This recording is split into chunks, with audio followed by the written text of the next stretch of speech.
जय श्री ओम नमः सिद्धाय ओम नमः सिद्धाय ओम नमः सिद्धाय। नमो अरिहंताणं नमो सिद्धाणं नमो आयर्याणं नमो वज्रायाणं नमो लोये शबसाहुणम्। मोक्षमार्गस्य नेतारं भेतारं कर्मभूव्रतां ज्ञातारं विश्वतत्त्वानां वन्दे तद्गुणलब्धये। आज समय शिखर जी का मांगलिक रथ पधारा। सबकी भाव भंगिमा और अंतरंग उदारता न्यौछावर हो गई। अभी सब देखते रहे, सुनते रहे कार्यक्रम विस्तार से। तो जब शाम को बड़ी सभा होगी तब मैं विस्तार से कहूँगा। अभी मुझे 10 मिनट हैं, तो 10 मिनट में ये विषय थोड़ा सा ले रही है। बाकी सभा में फिर रिपीट करना पड़े, क्या फ़ायदा। मुझे जो बात कहना है वो 1-2 दिन से तो कह ही रहा था, लेकिन शाम को विस्तार से कहूँगा। अभी ये देखो आप, इसमें थोड़ा सा प्रकरण रह गया है। भव्यत्व देख लीजिए, इसमें भव्यत्व भव्यत्व उसके नीचे लिखा है रत्नत्र योग्य। समझा चुके हैं, उससे भी नीचे आ जाइए। भव्य के 3 भेद हो जाते हैं, आसन्न भव्य, दूर भव्य और दूरान दूर भव्य। देखो, हम सब में से इस बात की चिंता प्रायः होती है कि हम अभव्य हैं कि भव्य हैं, लेकिन मैं आज आपको उससे भी ज़्यादा गंभीर बात बताने वाला हूँ। देखिए नीचे, आसन्न भव्य ये असंख्यात जीव राशि है। आसन्न भव्य कितने हैं? असंख्यात जीव राशि। असंख्यात कौन से गुणस्थान थे? सम्यक सन्मुख से लेकर के 14 गुणस्थान। ये जल्दी से मोक्ष जाएंगे इस अपेक्षा से इनको अपन ने इसमें लिया है। सम्यक सन्मुख से लगा करके ये जीवों का अब ज़्यादा समय नहीं रहा, तो ये तो आ गए सम्यक सन्मुख और सम्यक दृष्टि से लगा करके 14 गुणस्थान तक सारे जीव जल्दी से जल्दी मोक्ष चले जाएंगे। कितना कितना समय फिर वो चार्ट में बताएंगे अपन, 66 सागर और 132 सागर और 33 सागर, वो सब कैलकुलेशन तब आएगा। लेकिन ये सब आसन्न में है, माने 132 सागर में भी यदि मोक्ष आ जाता है कोई जीव तो वो आसन्न है। मैक्सिमम पीरियड है सम्यक दर्शन के बाद। तो सम्यक सहित सम्यक दर्शन के पूर्व वे सब आसन्न है, माने जल्दी चले जाएंगे। इसमें ज़्यादा समझाने की कोई ज़रूरत नहीं है। दूर भव्य हैं, ये अनंत जीव हैं, माने ये कभी ना कभी मोक्ष जरूर जाएंगे। एक प्रश्न बहुत पूछते हैं आप लोग, बच्चे आपसे भी पूछेंगे कि 6 महीना 8 समय में 608 जीव मोक्ष जाएंगे, तो एक न एक दिन तो अपना नंबर ऑटोमेटिक आ जाएगा। और दूसरी बात कि जब 6 महीने 8 समय 608 जीव मोक्ष जाएंगे तो एक दिन सारे ही जीव मोक्ष चले जाएंगे। ये प्रश्न बहुत आता है। लेकिन देखो आप, अभव्य तो मोक्ष नहीं जाएगा, लेकिन दूरान दूर भव्य भी मोक्ष नहीं जाएगा। दूरान दूर 2 तरह के जीव मोक्ष जाएंगे। भव्य में 3 भेद हैं। आसन्न भव्य, ये मोक्ष चले जाएंगे, जल्दी चले जाएंगे इस अपेक्षा से आसन्न भव्य। दूर भव्य हैं, ये कभी ना कभी मोक्ष जाएंगे, कंपलसरी है ये बात, कंपलसरी कभी ना कभी मोक्ष जरूर जाएंगे। ये दूर भव्य हैं। लेकिन भव्य होने पर भी जो कभी मोक्ष नहीं जाएंगे वे दूरान दूर हैं। ओहो, अभी तक हमको चिंता कौन की लग रही थी? हम अभव्य तो नहीं हैं, लेकिन हम कहते हैं आप भव्य हो, मालूम भी पड़ जाए चलो भगवान की दिव्य ध्वनि में कि आप भव्य हो, लेकिन दूरान दूर हुए तो क्या होगा। हाँ, माँ भाग्य से कोई जीव निकला, अंदर में योग्यता भी है, उसे निमित्त भी मिल गए देव शास्त्र गुरु का। और यदि हमने आत्मज्ञान नहीं किया, आत्मनिर्णय नहीं की, आत्मनिर्णय प्रतीति नहीं किया, तो दूरान दूर हो गए तो फायदा क्या हुआ। दूरान दूर कितने हैं? अभव्य बच, और वे भी कितने दूरान दूर। दुनिया खाली नहीं होगी, चिंता नहीं करो, एक भी जीव मोक्ष नहीं जाएगा उनमें से। अभव्य जीव मोक्ष नहीं जाएंगे और दूरान दूर भव्य भी मोक्ष में नहीं जाएंगे। अभव्य तो केवल असंख्यात जीव हैं, असंख्यात जीव हैं, इधर लिखा हुआ है, इधर इधर बिल्कुल इधर अभव्य। लेकिन दूर तो अनंतानंत हैं। कब तक? ओहो, कब जाएंगे मोक्ष? इसलिए इसका मतलब बताने का टेंशन कराना नहीं है। इसका बताने का मतलब यह है कि यदि आज निमित्त मिला है और आपका द्रव्य परिणमता है तो आप प्रसन्न हो जाओ, प्रसन्न हो जाओ। यदि हम इसका कैलकुलेशन भी बताएंगे ना आपको, कैलकुलेशन अभी बात चली थी ना, शैलेश भाई जी ने प्रकाश भाई जी से चर्चा करने के बाद बताई थी वहां पर कि ऐसी भव्य राशि भी अनंत है जो अनंत काल तक निगोज से नहीं निकलेगी। ले अभी दूर तो छोड़ो, भव्य राशि भी कौन सी भव्य राशि भी अनंत है जो अनंत काल निगोज से नहीं निकलेगी। गजब। तो देखो अपन कितने भाग्यशाली हैं, कितने भाग्यशाली हैं, निगोज से निकल आए। पहले एक दृष्टांत देते थे, पहले वो एक इसे इतना बड़ा बड़ा होता है, भाड़ कहलाता है, भाड़ मैंने कढ़ाई ऐसी बड़ी। पहले चना सेकते थे ना, चना ऐसे चना सेकते थे,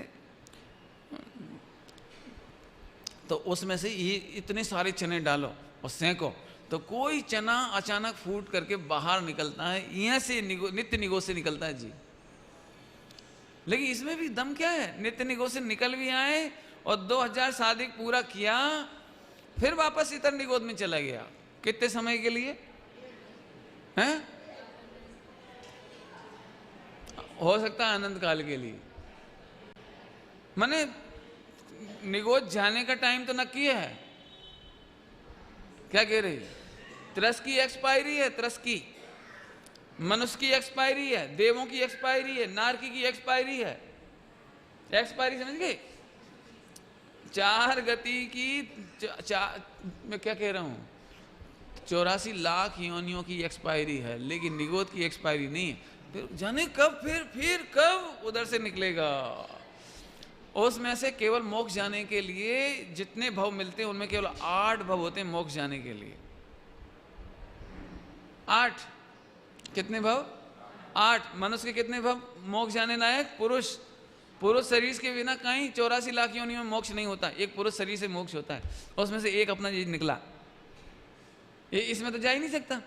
समझ लीजिए, पुरुष भी हो जाए, ध्यान से सुनना, पुरुष भी हो जाए लेकिन चौथा काल नहीं होए, चौथा काल में जन्म नहीं होए, पंचम काल में हो जाए, छठा काल में हो जाए तो पुण्य खलास। वो जो पुरुष बनने वाला पुण्य था वो खलास, भगवान बनने का जो चांस था वो पुण्य खलास।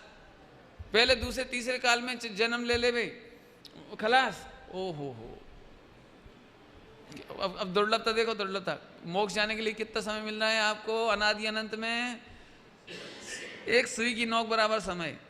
उसमें भी आपका जन्म, मनुष्य में 8 बार में मोक्ष जा सकता है, लेकिन उसमें से नॉन जैन हो जाए, अमेरिका में हो जाए, इधर उधर हो जाए, जन्म भी ले ले तो बीमार हो जाए। अपंग जीव का मोक्ष नहीं होता। कल अखबार पढ़ रहे थे, अखबार में ऐसे ऐसे बच्चों का जन्म होता है, दोनों हाथ नहीं और दोनों पाँव नहीं। एक बच्चे का ऐसा जन्म हुआ, दोनों हाथ नहीं दोनों पाँव नहीं, लेकिन मुस्कुरा रहा है, खूब मुस्कुरा रहा है। क्यों? क्योंकि उसको ऐसी योग्यता है कि वो मोटिवेशन गुरु है, मोटिवेट करता है लोगों को। हताश मत हो, डरने की जरूरत नहीं है। देखो मेरे दोनों हाथ पाँव नहीं तो अभी मैं खुश हूँ, आपके पास तो बहुत कुछ है। मैंने ऐसे मोटिवेशन करता है विश्व में, तो लोग उसको बड़ा भाग्यशाली समझ रहे हैं और वो भी अपने आप को भाग्यशाली समझ रहा है। लेकिन अपंग पर्याय में मोक्ष नहीं होता, मुनि दशा नहीं होती। एक भव बेकार चला जाए, अपंग हो जाए तो भव बेकार चला जाए, चौथे काल के अलावा इधर 5 काल में जन्म हो जाए तो मोक्ष नहीं जा पाए। माने मनुष्य भाव तो मिलेगा लेकिन मोक्ष नहीं होगा। नॉन जैन में हो जाए, उधर विदेशों में हो जाए, तत्व की चर्चा ही ना मिले। अभी भी जरा आप जाके देखो मंदिर, अजैनों में तो छोड़ ही दो, मंदिर जाके देखो, ये तत्व की चर्चा कितना को मिलती है।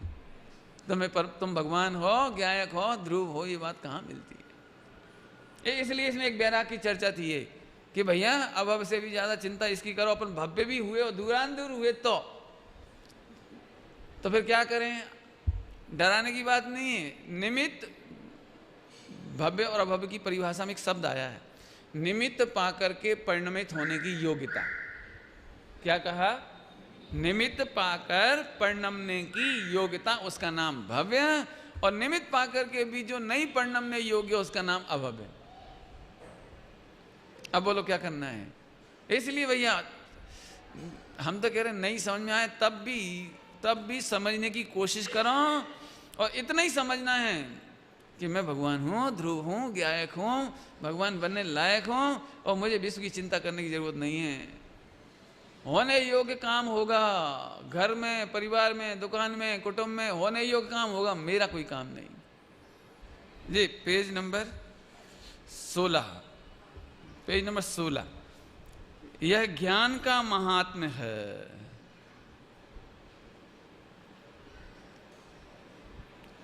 थोड़ा ऊपर का भी पढ़ लेना बाद में, लेकिन अभी नीचे का पढ़ दे रहे बस। जो आ ज्ञान नु महात्म्य छे कि जे ज्ञान, जे ज्ञानी दशा, जे ज्ञानी वर्तमान अवस्था आ ध्येय ने पकड़ी ले, गायक ने पकड़ी ले, ए मोक्ष मार्ग में चाल्यो, ए मोक्ष मार्ग थी कदी छूटतो नहीं। समझाय छे? देख क्या कह रहे, कदी छूटतो नहीं, एक बार गायक को पकड़ लेवे। समझाय छे कि नहीं? भाषा तो सादी छे, भाव भले ऊंचा हुए। आहा हा भगवान तू तो एटलो ऊंचो छो। क्या कह रहे? तुम तो एटलो ऊंचो छो, पण तने काई खबर नहीं। एक साधारण विषयनी वासना, एक साधारण विषयनी वासना के पैसा नु मळवू, एमा आँखों बेचाई जाए छे। क्या कह रही?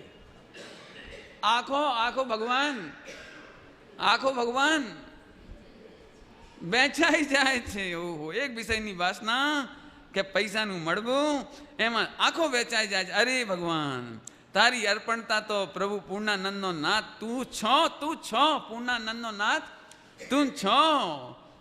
त्या अर्पणता होवी जोईए, बीजे अर्पणता होवी जोईए नहीं। आहा हा भगवान तारा गाना केवड़ी पूर्ण गाई सके नहीं। तेरा गाना, तेरी महिमा केवली भगवान भी पूरा नहीं गा सकते, ऐसा ऊंचा नाथ हो। और कायम में क्या कल का प्रवचन याद है? आबरू और बेआबरू, प्रतिष्ठा। अरे रे प्रभु पूरा का पूरा भगवान बिक गया, ऐसी बात इसमें आई। और इधर भी अपन ने देख ली, इसलिए ये भी बता दी थोड़ी सी, बाकी समझ लेना। अभी समय हो गया तो बाकी चर्चा भी करेंगे। अब जो 10 भाव रह गए, वो 10 कौन सा? 10 प्राण वाली चर्चा, इतनी चर्चा और है, कल अपन करेंगे इसको। ओम बम बताएंगे बाद में। आज सांजे आदरणीय सुमत प्रकाश जी 7 થી 8 ઓઢવ મોક્ષ મંડળના આમંત્રણથી ત્યાં આગળ પ્રવચન છે, જે